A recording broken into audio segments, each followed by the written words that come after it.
for tuning into All Day Live. I'm Lauren Andrego, filling in for Amy Hockert. I have an excerpt, a book quote to read for you. And so with the sunshine and the great bursts of leaves growing on the trees, just as things grow in fast movies, I had that familiar conviction that life was beginning over again with the summer. Isn't that sweet? That's an excerpt from The Great Gatsby, written by Minnesota's own F. Scott Fitzgerald and published 100 years ago today on April 10th, 1925. Now, as a St. Paul resident, I know that we have a lot of local pride for Fitzgerald, who grew up on Summit Avenue. The Great Gatsby, it does not take place in Minnesota, but we know a lot of Fitzgerald's writing was influenced by his time growing up in the Twin Cities. So we wanted to bring in somebody who knows all about those connections. Cynthia Shreiner Smith owns CynCity Tours, that's Cyn, C-Y-N for Cynthia, see what she did there? Which hosts walking, bus, trolley tours all over St. Paul. She's on Zoom this morning. Good afternoon. It's not morning anymore. Good afternoon. It's been a long show. Oh my goodness. Thank you so much for being here. What an exciting anniversary. You host all sorts of tours, and it sounds like people really love learning about F. Scott Fitzgerald and this part of our city's history. They do, and a lot of people don't realize just how much St. Paul influenced his writings, and that's sort of the thrust of our tour. We don't try to be the be-all, end-all expert on Fitzgerald. That takes a lifetime more of studying, but we are experts on St. Paul, and we show you the places where he lived, where he grew up, the things that influenced him. And St. Paul is really unusual in that a lot of the area where he lived has not changed since he was there. And so we do a 2-hour walking tour. We also do trolley tours for those who don't want to do the walking. But of all the major places where Fitzgerald was, they're almost all still there. Wow, that is fantastic. And that's really what I love about St. Paul, and particularly Cathedral Hill. There are so many beautiful buildings that I just know have so many stories that happened inside of them. I want to talk about a couple of these tour stops. F. Scott Fitzgerald was born on Laurel Avenue. Is the house still there? What's the situation? It's actually a brownstone. It was built just a few years before Fitzgerald was born.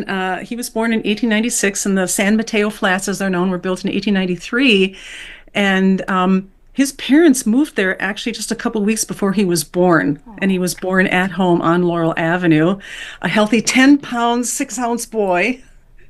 And his father was so proud of having his first son that they named him after a distant relative. And his full name is Francis Scott Key Fitzgerald, because his second cousin wrote the Star-Spangled Banner. His second cousin was Francis Scott Key? Yes. No way. That's what the F stands for. I had no idea. That's fascinating. Cynthia, he grew up in Summit Avenue, which is a street that is beloved here in St. Paul. And he wrote This Side of Paradise, his first novel, there? He did, and he grew up in the Summit Hill area. He never lived on Summit when he was a child. Actually, his family moved around a lot. They were kind of nomadic, and he was that way his whole life. They lived in 3 different houses on Holly Avenue. He lived with his grandmother for a while on Laurel.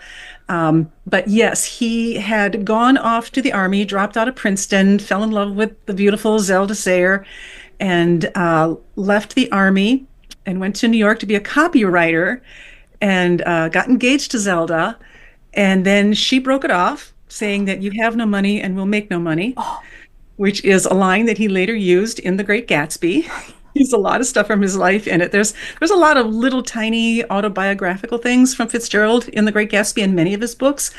But then Zelda broke off the engagement. He went on a 3-week drinking binge, and then came back to St. Paul. His parents had moved into that row house back in the year before with his little sister, Annabelle.